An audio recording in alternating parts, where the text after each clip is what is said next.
Uh-oh! Boxes! They have returned! And they are bringing me gifts! Robbaz here! We're gonna build another computer today. We need to gut these boxes like we got our enemy. With the bayonet, Charlie the tiger tooth. The old editing rig is turning 5 years old, so I think it deserves to be ripped apart by my AMD Threadripper. 16 cores. Oh yeah, baby.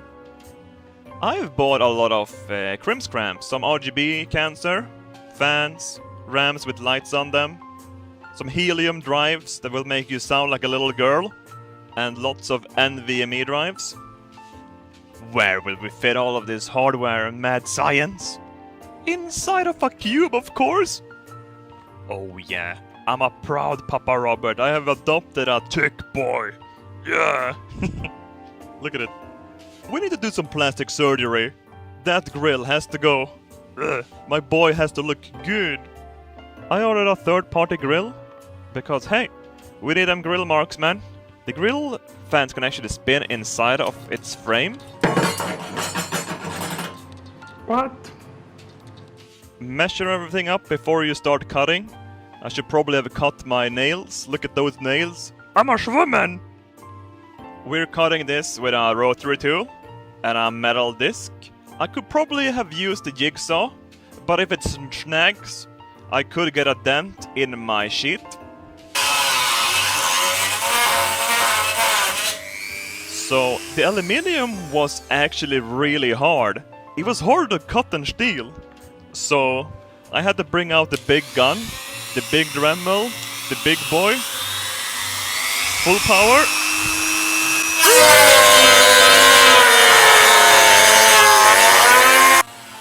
I never had a noise complaint. Oh yeah. Just let the Dremel do the cutting. You don't need to push it or anything. Just be gentle, and everything will be alright. Don't worry, just do it. You pussy. Oh yeah, baby, really get on there. Oh, it looks so good. Totally worth the time, and the sweat, and the tears, and the noise complaints. We're also making a shroud for the power supply. So get some good measurements. We're making it in acrylic. Everyone should have this at home. So handy. I'm using a metal blade.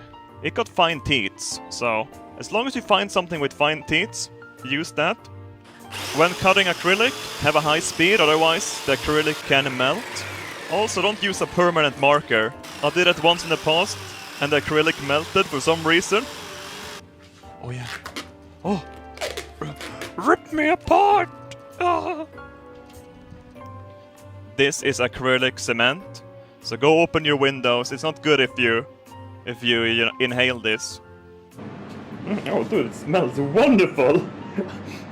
Oh my god! This is good! This is good! Don't smell it.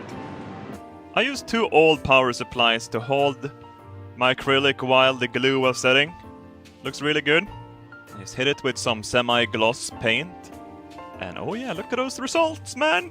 Should probably, brush it off before you paint, but it's okay. It's time to prep the motherboard. I'm using a Gigabyte one. RGB, lots of RGB. RGB makes your computer 10% quicker. AMD gladly sent a Threadripper my way, the 1950X. It's the only sponsored part of this video. And look at that tick boy, 16 cores of power! It's really hard to fuck this up. Just follow the instructions. There's even instructions on the socket itself.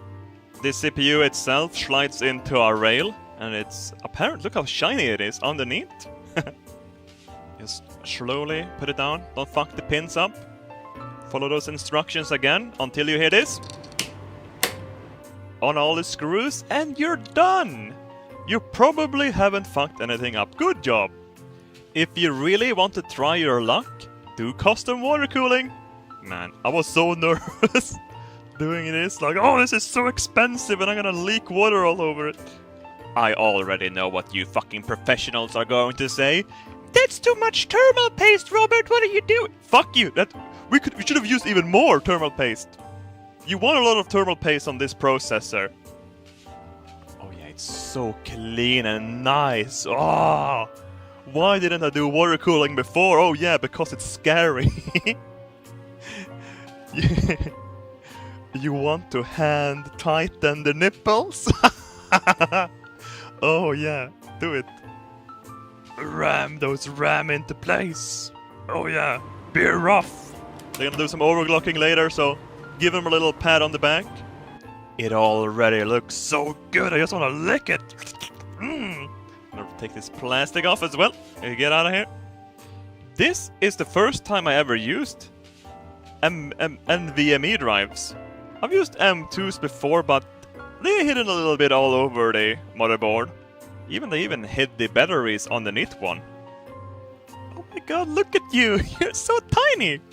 That's a 1 terabyte disk, by the way, SSD. There's even an NVMe drive hidden underneath the south bridge. Don't know how that will impact cooling though, but it'll do, I'm happy with it. It's a cool place to put it. No cables, it's worth it. We need a big radiator for this processor. Oh, that's the wrong one, get it out of here. There we go, yes. Ha, just joking, here it is. The 420 giant radiator, look at that. Holy shit, no regrets. Screwing all the fans into place. One of the fans will also hold the pump holder. Woo-wee, shock color in here. The pump has a lot of plastic in it, so don't over tighten, be careful with those threads. Don't break the rubber rings, relax. Squeeze that radiator in. Don't let it get away. It's trying to struggle.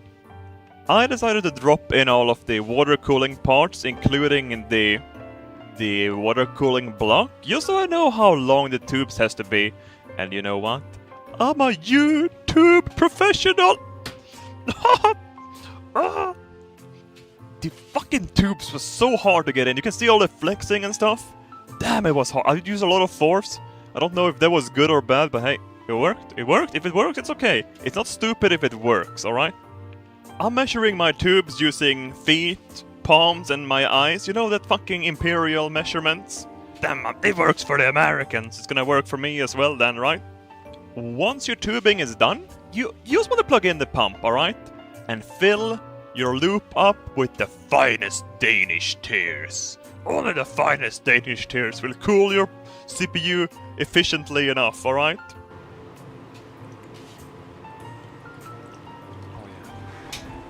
Just slurp those tears up. Keep filling the pump and reservoir as you go, especially if you have a water lubricated pump like I have. My computer drank about, give or take, 1.5 liters of Danish tears. Pretty impressive. I usually only drink 1 liter a day myself. Once you have enough, it will be able to loop by itself. Look at that. Oh my god, it's turning into semen! Oh my god! Look and listen for leaks. It sounds amazing though. I can't find any leaks. I have managed to pull this through. I am professional. Just let it run for a little while, an hour or two, and the bubbles will start sorting themselves out.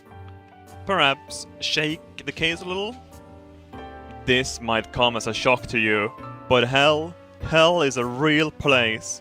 There's 2 types of people that go to hell. Those who make a shit cable management, and the Danish. They're born evil. We need to send them back where they belong. With the water cooling finished, we need to do more important stuff. Like RGB, man. Some of that cancer light, man. Oh yeah. We're using this thingamajig, alright? A fan controller and a light controller. You can also use a dirty saucepan to hold all your screws. It's smart. And I'm smart. Do it.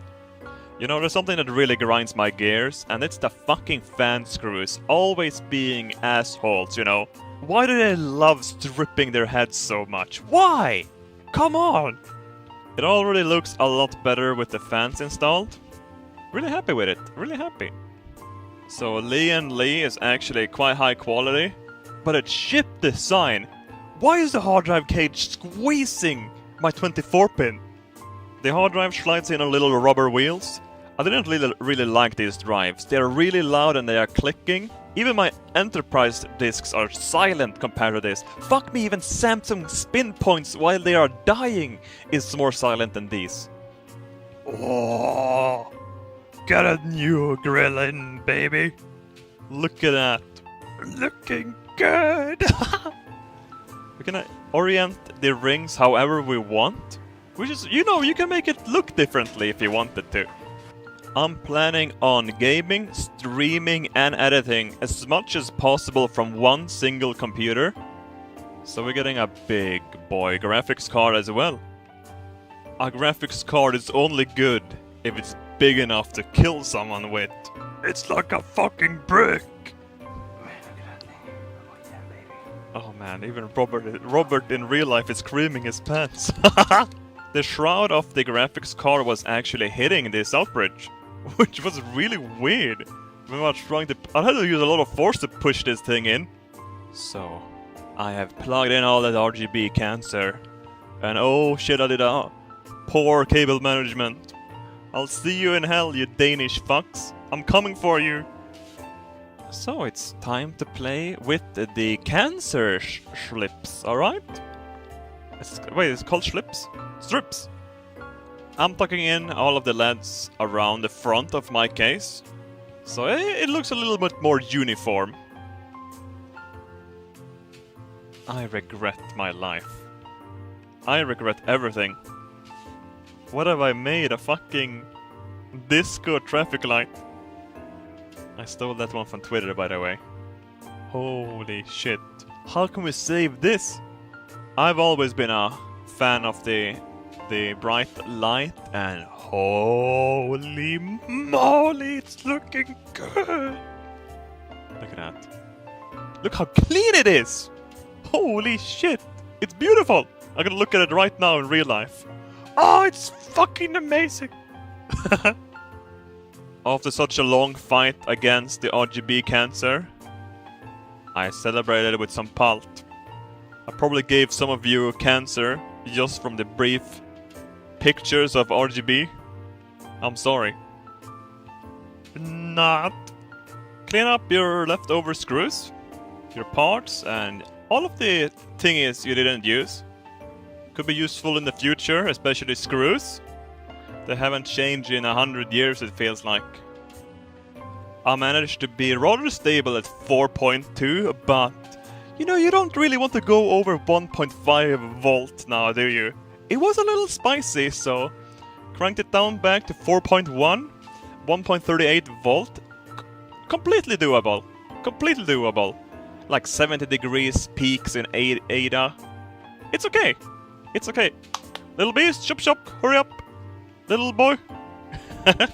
I know it's not fair pitting a 6-core from 2013 with a 16-core from 2017, but hey. It's adorable. It's a little adorable. We're gonna have an apartment video probably next week sometime, but hey. Threadripper is gonna replace the little beast down here. We're doing some backups right now, but hey, soon it will have all of these monitors to tingle around with. Ho ho ho. The little cube has the LED spokes in it, so it's all dark. No. It's so sad. We're gonna fix that as well. Very well. Like and favorite this shit. Cream your pants today. I sure did.